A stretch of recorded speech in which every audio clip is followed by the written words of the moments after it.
to welcome the founder and inventor of Ethereum, Vitalik.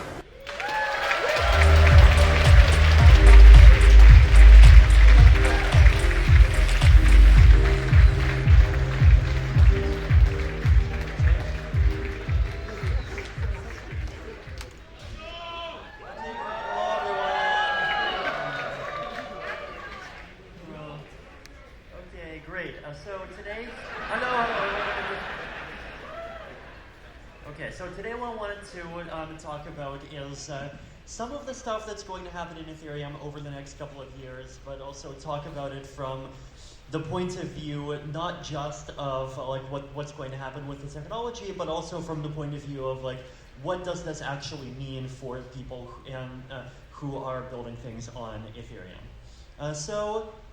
Probably the biggest news this year, right, is the merge is coming. The merge is, so Ethereum switched to proof of stake. This effort that we have been working on for basically the last eight years, right? So the first blog post that we wrote about proof of stake was back in January 2014. And in the years since then, a lot of research has happened. In 2017 to 2018, we converged on what we call the beacon chain today, the version of proof of stake that we ended up actually implementing. 1.5 years ago, the beacon chain was actually launched. And so pretty soon, what's going to happen is this complete switch where Ethereum finally switches over to being a pure proof of stake system. And basically what happens there is Ethereum's application layer. So the applications, the smart contracts, balances, everything that is happening inside of Ethereum is going to be automatically moved off of the proof of work chain, which will basically just like stop being functional at that point and move over to the proof of stake chain. Right. So after the merge, Ethereum will finally become a proof of stake system. Yay! Yay. So.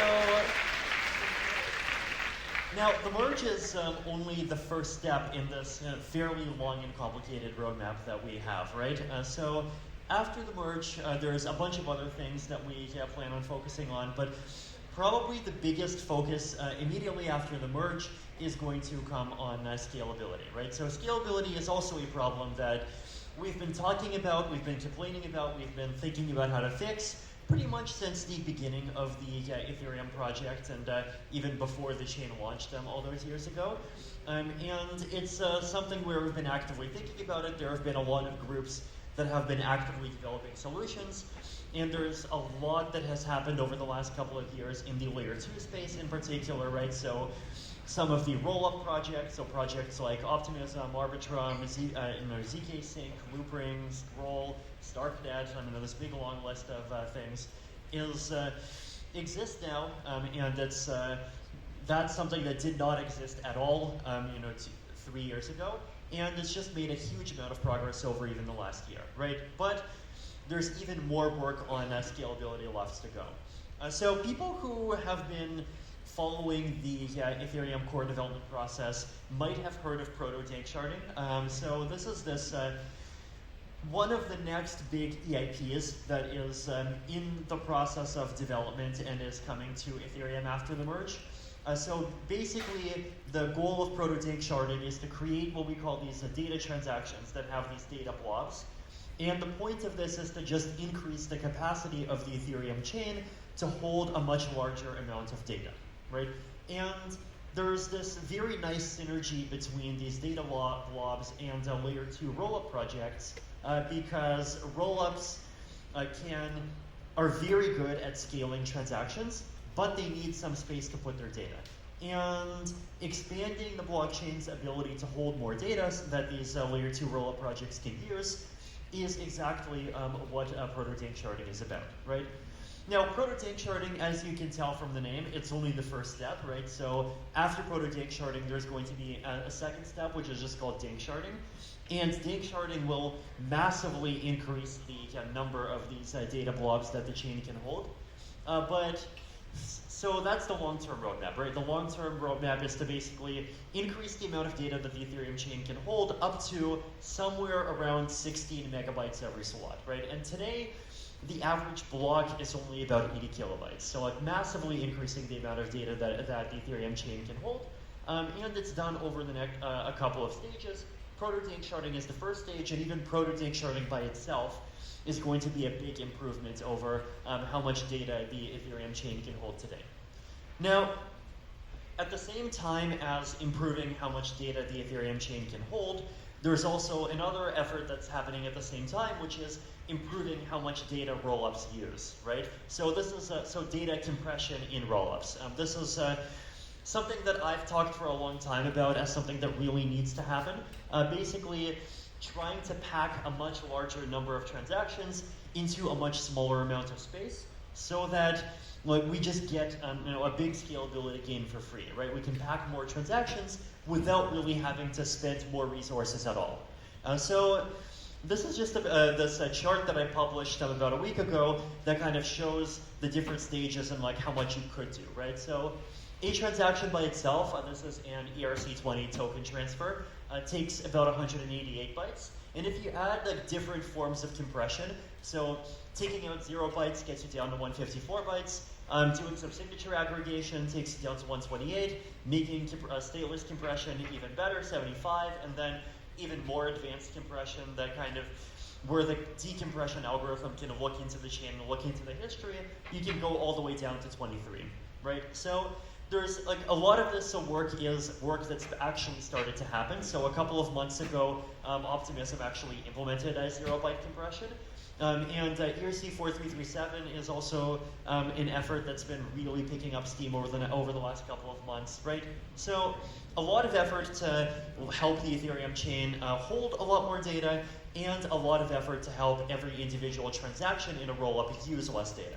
So we're talking about Ethereum over the next couple of years being able to process a much larger amount of transactions than it has been able to before, right? So what do these two things mean for Ethereum, right? So these are not the only two technical upgrades that are happening to Ethereum, but there's probably the two most important ones, right? But what does this actually mean for Ethereum from the point of view of someone using it or someone building on it? So starting off with the merge, right? So the merge is going to happen first. So Ethereum's energy consumption will be reduced by more than 99.9%. Yay! So,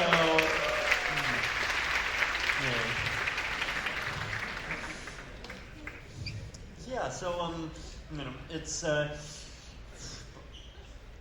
big improvements, obviously. In addition to this, there's a bunch of ways in which proof of stake improves security, and also the merge opens the door to more upgrades, right? So at the same time as being a switch from proof of work to proof of stake, it's also an opportunity to kind of take some of the ideas that we've learned over the last 8 years and use that to really redesign what the different parts of the Ethereum chain. So for example, the merge will also make Ethereum much more friendly to light clients, right? So today, if you want to access the Ethereum chain, most people generally use some wallet like MetaMask, and the way those wallets work is they talk to a server and they basically trust whatever answers the server gives them. So with light clients after the merge, once that tech is developed, you will be able to basically have a client that actually verifies the data that it gets back. So basically, the merge isn't just about the merge is also about other things down the line that the merge is going to enable. So that's the merge. Prototank Charting opens up more data space, transactions will become cheaper, and compression means that transactions get even cheaper again, right? Cheap, cheap, cheap, yay.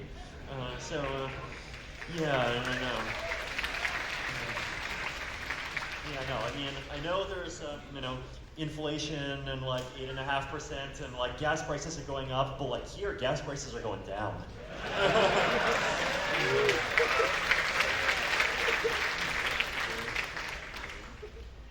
So what can we do with a safer blockchain and cheaper transactions, right? I think this is probably the big question. So probably one of the big and really important things is just lower transaction fees are the thing and the only thing that can make blockchains affordable for anyone, right? So Median income per day in Canada, at least according to the data at this link here, is about $113. So this is all in US dollars, just to kind of put all the different countries in the same unit. In Poland, median income per day is $42. In Mongolia, it goes down to $16, and in Zambia, it goes down to $4, right? So very big differences. And we can compare against these numbers average transaction fees on Ethereum for the last couple of years. Now, obviously, they've gone up and down a lot, but generally, they've been somewhere in between $1 and $20, right? Now, today, Ethereum transaction fees are fortunately a bit lower, but that's because we're in a bit of a bear market, at least relative to 2021.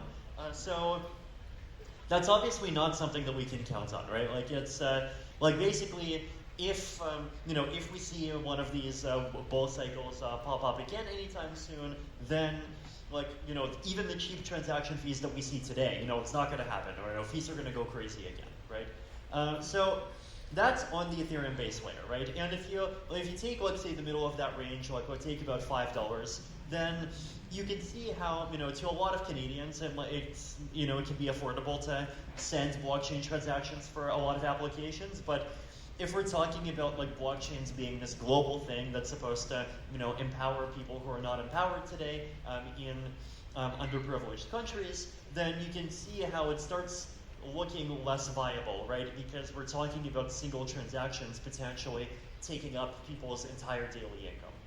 And one of the things that you actually see if you visit some of these places, as we have, right, is that a lot of the time people do love blockchains, they do love cryptocurrency. I should say they love cryptocurrency, but they don't love blockchains. That's probably the way to put it, right? Because what you actually see often enough is that people have cryptocurrency, but they have it in Binance wallets, right? Like you even see, entire ecosystems where it's just accepted that everyone has a Binance wallet, and like sending from a Binance wallet to a Binance wallet is the way that you make transactions, right? So why does this happen? Well, obviously, right? If the blockchain is too expensive, people are going to look for something else. That's just a fact, and it's a fact that we have to deal with. And so, if we wants to have a world where we can have blockchain activity happening without needing to trust centralized exchanges for everything, then we just have to learn how to make blockchains cheaper. Now, today with rollups, it's already sometimes 25 cents, sometimes less than 25 cents. And if you just analyze what's going to happen as a result of the improvements to rollups that I mentioned in the future, then we're talking about potential fees of maybe 5 cents or maybe even as low as 0.2 cents. So massively cheaper transactions to the point where the on-chain transactions actually will become affordable for lots of people for whom they are not affordable today. Bringing back crypto payments. So this is an interesting idea, right? Basically, for those who here has been in the crypto space since at least 2013? Who here has read the Bitcoin white paper? Who here remembers the title of the Bitcoin white paper? Bitcoin, a peer-to-peer electronic cash system, right? Back in the good old days, people thought blockchains were for paying people. So, yeah, right. So even back in this picture, I'm curious. Does anyone recognize which city and this is from? It's not Toronto. It is. I believe this is actually Berlin. This is the Bitcoin Keats. Basically, it's this is there was an effort in 2013 where people tried really hard to get a lot of people to move to one place and to get a lot of restaurants in the same region to all accept Bitcoin at the same time.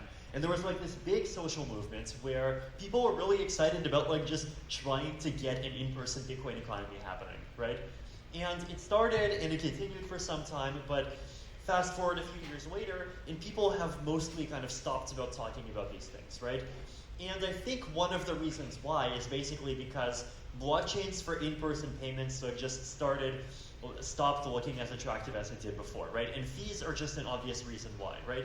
back in 2013, one of the main arguments for why you should accept Bitcoin was fees, right? The argument basically was like, look, PayPal and the credit companies are very mean to us. They charge 29 cents plus 2.9% for transactions, and they charge even more if it's international. And so if you send a payment with Bitcoin, well, the transaction fees are 1 cent, right? And this was the argument, and this was like the pitch by which the first wave of merchant adoption happened.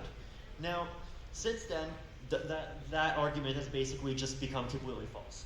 Now, if blockchains can scale, then guess what? The argument becomes true again, and so we're in a future where blockchains are cheap, and we have even more network effects than we did before.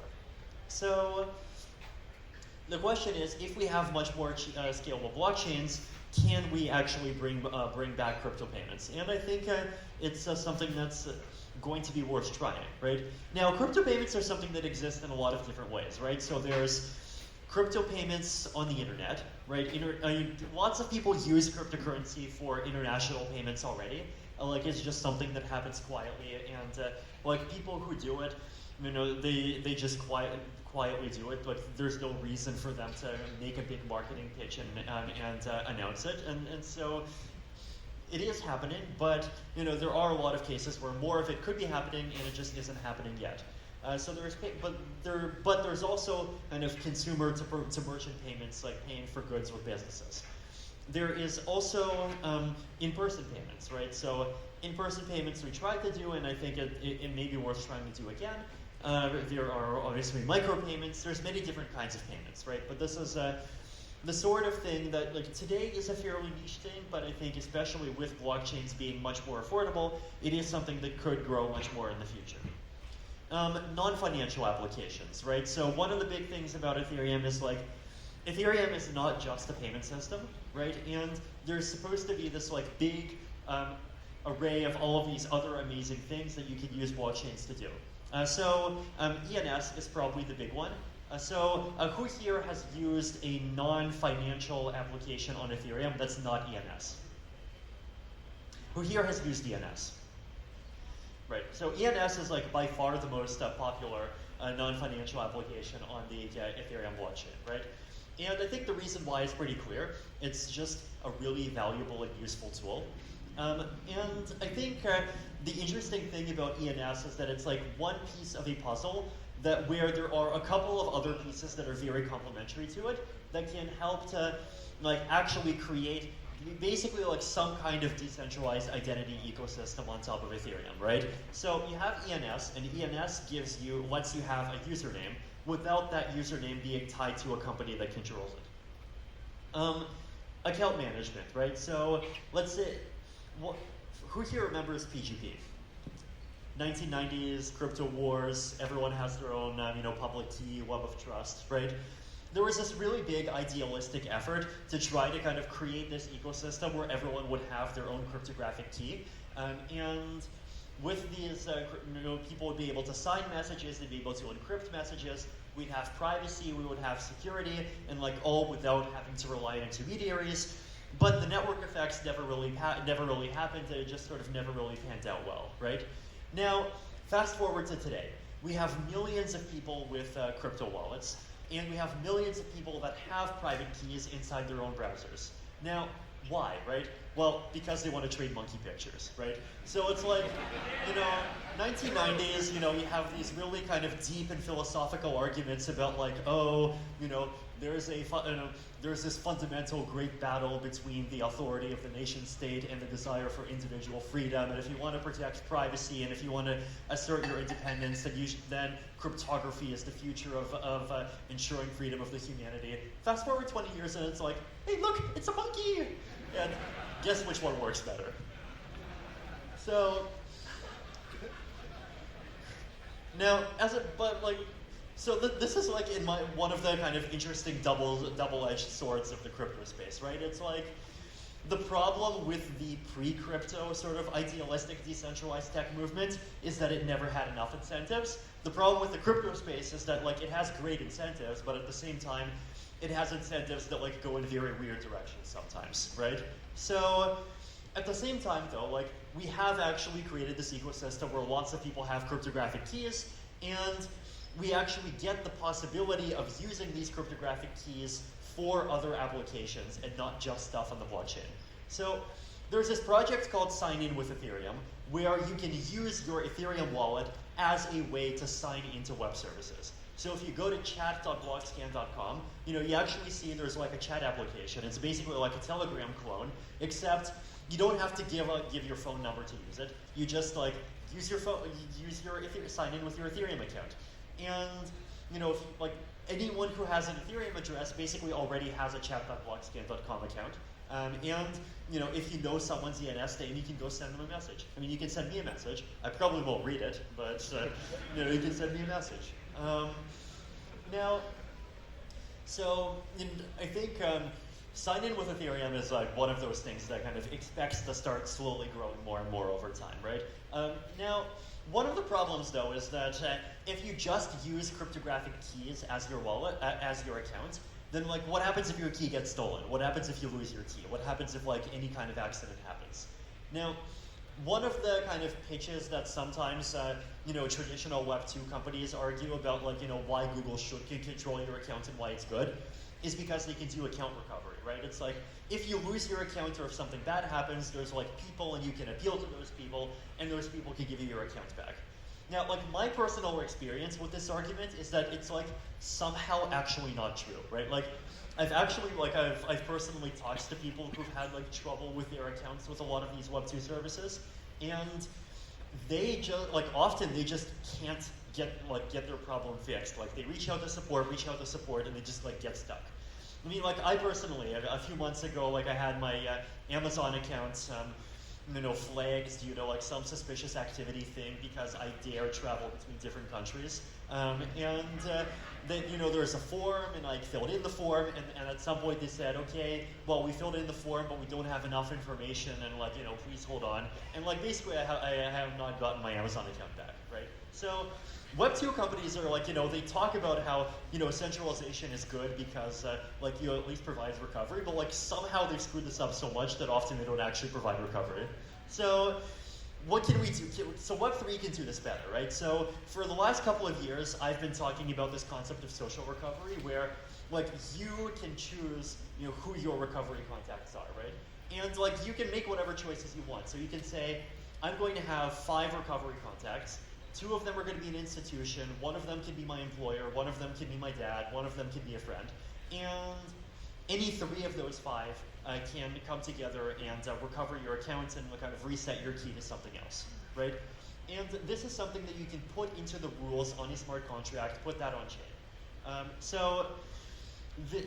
This is, it's a very simple approach, and it's, I think, a model of security that is like both very decentralized, right? Like you're not giving up your control to any one single person, and it relies on forms of trust that people have and that people are good at, right? Like I think people, and especially less technical normal people, are going to be better at picking seven friends that they trust than they are going to be at like writing down 24 words and making sure they write it down correctly, making sure this weird piece of paper is like, they're going to be able to keep it for 10 years and not lose it or get it stolen ever. So it's like actually a great solution, but implementing it correctly requires smart contract wallets. So fortunately, smart contract wallets are actually coming. Now, interestingly enough, smart contract wallets themselves, so like actually being able to track like when these account recoveries happen, when these key changes happen, this itself requires a blockchain, right? So it's like, instead of using your accounts to log into or using your kind of off-chain accounts to interact with stuff on the blockchain, it's like, no, you're using your account, which is on the blockchain, to sign into services that can themselves also be centralized services that live off-chain, right? So you can use the same account to sign into on-chain stuff and off-chain stuff. So that's the second piece of the puzzle. Third piece of the puzzle, attestations, right? So, it would be nice, for example, if you can prove that your account actually is a human and that it's not a bot, right? So this is something that, like, for example, in the context of social media, a lot of people care about, right? So, if you want to improve the quality of social media and like reduce the level of terrible stuff, without kind of, trying to impose specific political opinions or control it in particular directions or whatever. One very simple thing that you could do is just make sure that the people who are posting actually are people, instead of being like some fake kind of farm where you have one person controlling 5,000 accounts through a bot, right? But if you want to do this, then you have to be able to actually tell who the real humans are and who the bots are. Now, fortunately, on-chain attestations can actually help, right? So if you use your Ethereum account to sign into a service, the service can actually go and inspect. First of all, has this account ever sent a transaction, right? Sending a transaction requires paying a transaction fee. So just whether or not you sent a transaction is the simplest possible filter that makes it hard to create 10,000 fake accounts, just by making it really expensive. Step two, you can look at things that account has done. You can check for a proof of humanity profile. You can check for a pope. It's a token that proves that you attended some particular event, right? There's a lot of different things that you can check for. And once you do that, then you can get some kind of better indication of well, how likely is it that this account actually is a unique person? Now, this is something that we can improve over time, so you can combine it with fancy zero-knowledge stuff, and we can improve privacy, and you can do really fancy and cool stuff like prove you're a human without revealing which human you are, right? So we can have kind of privacy and better security at the same time. Now, these are all different kind of pieces that really fit into each other, right? So you want to have an account in order to sign into services and interact with services. Now, with that, you want your accounts to have a name. If you want to have a name, ENS is great for that. If you have an account, you want to be able to manage that account, be able to change the key, do security stuff, on-chain smart contract wallets, and you want to prove things about yourself, on-chain attestations, or off-chain attestations could, kind of with proofs attached, could work as well, right? So all of these pieces really fit together into this kind of Ethereum identity ecosystem, and to me, this is probably the best candidate for sort of Ethereum's second major app, aside from the DeFi ecosystem. So that's non-financial applications. DAOs, I think, are also interesting, right? And DAOs, I think we've seen a lot of big DAOs, but we can also see a lot, we could see more micro-scale DAOs, just 5 or 10 friends coming together for some amount of time and pooling a few $1,000s together for some community activities. So things that are kind of a little bit too simple to create an entire corporation around, but where you still want to, have the money be on chain and have some to kind of make decisions together and have some transparency. So all of these things could be done on chain, right? But making it viable and making people want to do these things on chain requires the chain to be much more affordable. There's enterprise blockchain use cases as well, right? So people have been talking about enterprise blockchain use cases for years, and I think in this case, we don't actually need fancy, roll-ups and Prototank Charting for this. There's a structure called Validium that people that have been looking into and building more and more. Basically, it's you do things in a server, and you kind of do execute things in a centralized way, but then you use cryptographic proofs like zk's and arcs, and you publish them on chain, and that way you have a regular record that basically proves that the changes that are happening are changes that actually are following the rules, and because you're publishing on chain, you can prove that you're not giving different evidence to different people, and you can prove that the system isn't reverting anything and it's not moving backwards, right? So this is also technology that is rapidly improving. It's rapidly improved a lot over the last 2 years, and especially I think with some of the zk EVM stuff that's happening, it's going to improve even further. So these are some of the consequences that are going to happen from the technical improvements that are happening in Ethereum over the next couple of years, right? But there are other technical improvements. So the Ethereum chain might in the future become not just cheaper, but also faster. Instead of including your transaction after half a minute, we might be able to provide confirmations after some shorter period of time. What kinds of things will that make easier? What about improvements to privacy, right? Well, what can we do more of if Ethereum becomes a more privacy-preserving system? What will better middleware unlock, right? So if people build applications, are there applications that other applications can talk to where if you make one application good, that itself opens space for even more applications? I mean, I don't know, but I think these are all questions worth thinking about, right? So, yeah, this is this is basically what I hope that we can start thinking about more, right? The technical improvements are happening and they're going to happen, but like what kinds of improvements in terms of what we use Ethereum for are these things going to make possible? Thank you.